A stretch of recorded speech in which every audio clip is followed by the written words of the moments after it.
let's have a look at how we can now pronounce some other interesting key syllables in Kiswahili. They're getting wider and wider. These are nice syllables because they are more than two consonants in some cases even three consonants and a vowel to form one syllable. So Swahili words can be quite long, but that doesn't mean that you can't pronounce these words properly. It is just about a matter of practice. If you practice them, you'll be good at them. So I will go through this again, but this time round I'll do them horizontally and a bit slower so that you can get them individually. Boa, boy, bui, bo, bu.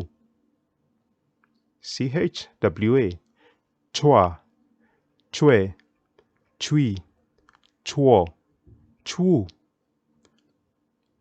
Gua, gue, gui, guo, gu.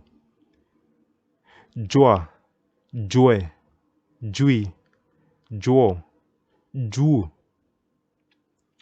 Kwa, kwe, kui, quo, ku.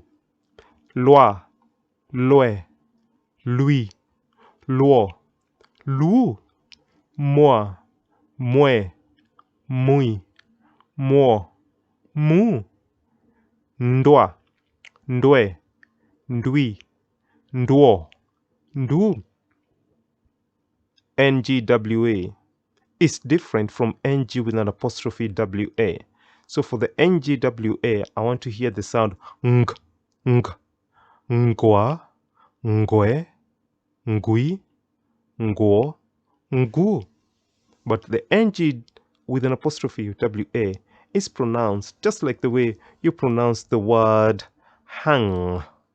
Just like the way you say the word hang. So I'm looking for the they're hanging sounds. So that's what you'll put in that section there. Ngwa, ngwe, ngui, nguo, ngu. NJWA. Njwa, njwe, njui, njuo, nju. Nywa, nywe, nyui, nyuo, nyu. Shwa, shwe, shui, shuo, shu. So this slide is particularly important so that it can help you to pronounce these words properly in Kiswahili.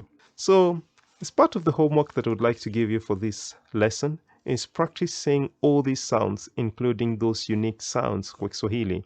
They're very, very important. And by doing that, you'll find yourself learning how to pronounce even longer words in Kiswahili. And also ensure that you put the stress on the right syllables, not just saying a word. Ninapenda. What does that mean? Ninapenda. That is better. So that is very important. And I would like to say that before you start revising or learning, always go to this lesson, pick up the first few slides and just go through them quicker. Ba, be, bi, bo, bu, cha, che, chi, cho, chu, da, de, di, do, du, ga, ge, gi, go, gu, ha, he, hi, ho, hu. It helps because by so doing, when you're getting into that revision mode, you'll be quick to pronounce words properly and you will not have difficulties. And for you to grasp Swahili properly, know that Swahili is influenced by a wide range of languages. So we have words from different languages like chai, it's an Indian word for tea. We use it like shule, a German word for shul, school, shule. It's also adopted in Swahili. Mezo, meza, for table in Swahili. So we have so many other languages. So don't shy away from looking a few other, trying to pick up a few words from your language which can be found in Swahili. Also, English has very huge influence in Swahili. Most of the time I usually say, can you Swahilize the word by taking the English and loan it to Kiswahili? Words like basi, bus is the same word, bus, basi. Good. And also listen to native speakers to help you with pronunciation. This will help you a lot. And if you don't have native speakers around you, start just watching some interesting Swahili movies. bongo flavor music. Listen to it, pronounce the words. It will help you learn a lot. And the language is always evolving. So if you find a word that is probably is it was I've pronounced differently, or it has a different meaning, the language is evolving every day. So that will help us. Send it to me, and I would be glad to see what that word is. Thank you so much. And thank you so much for learning with us.